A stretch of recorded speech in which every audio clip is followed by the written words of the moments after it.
Today's Bible reading is taken from book of Exodus chapter 12 verses 1 to 8 and 11 to 14. St. Paul's letter to Corinthians, first letter, chapter 11 verses 23 to 26, and today's Gospel according to John chapter 13 verses 1 to 15. Book of Exodus chapter 12 verses 1 to 8 and 11 to 14. The Lord said to Moses and Aaron in the land of Egypt, "This month shall be for you the beginning of the months. It shall be the first month of the year for you. Tell all the congregation of Israel that on the 10th day of this month they shall take every man a lamb according to their fathers' houses, a lamb for a household. And if the household is too small for a lamb, then a man and his neighbor next to his house shall take according to the number of persons, according to what each can eat. You shall make your count for the lamb.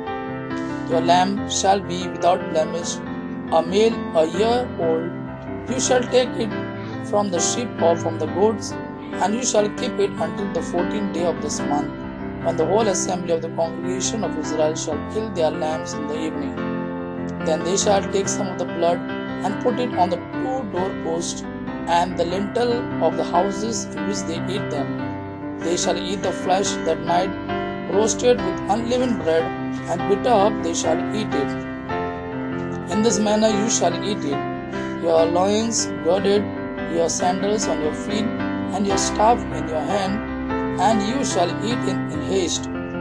It is the Lord's Passover, for I will pass through the land of Egypt that night, and I will smite all the firstborn in the land of Egypt, both man and beast, and on all the gods of Egypt I will execute judgment.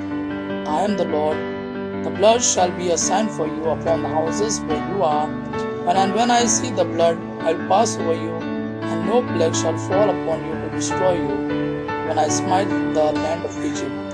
This day shall be for you a memorial day, and you shall keep it as a feast to the Lord. Throughout your generations, you shall observe it as an ordinance forever. St. Paul's first letter to Corinthians chapter 11 verses 23 to 26.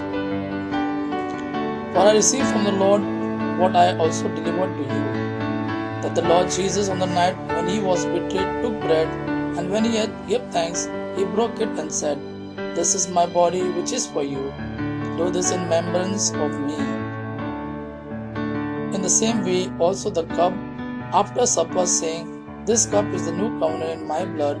Do this as often as you drink it in remembrance of me. For as often as you eat this bread and drink the cup, you proclaim the Lord's death until he comes." Today's Gospel according to John chapter 13 verses 1 to 15. Now before the feast of the Passover, when Jesus knew that his hour had come to depart of this world to the Father, having loved his own who were in the world, he loved them to the end. And during supper, when the devil had already put it into the heart of Judas Iscariot, Simon's son, to betray him, Jesus, knowing that the Father had given all things into his hands, and that he had come from God and was going to God, rose from supper, laid aside his garments, and girded himself with a towel. Then he poured water into a basin and began to wash the disciples' feet and to wipe them with the towel which he was girded. He came to Simon Peter, and Peter said to him, "Lord, do you wash my feet?" Jesus answered him, "What I am doing you do not know now, but afterward you will understand." Peter said to him, "You shall never wash my feet." Jesus answered him, "If I do not wash you, you have no part in me." Simon Peter said to him, "Lord, not my feet only, but also my hands and my head." Jesus said to him, "He who is bathed does not need to wash except for his feet, but he is clean all over, and you are clean, but not every one of you." For he knew who was to betray him. That was why he said, "You are not all clean." When he had washed their feet and taken his garments and resumed his place, he said to them, "You know what I have done to you. You call me teacher and Lord, and you are right, for so I am. If I then, your Lord and teacher, have washed your feet, you also ought to wash one another's feet. For I have given you an example that you also should do as I have done to you."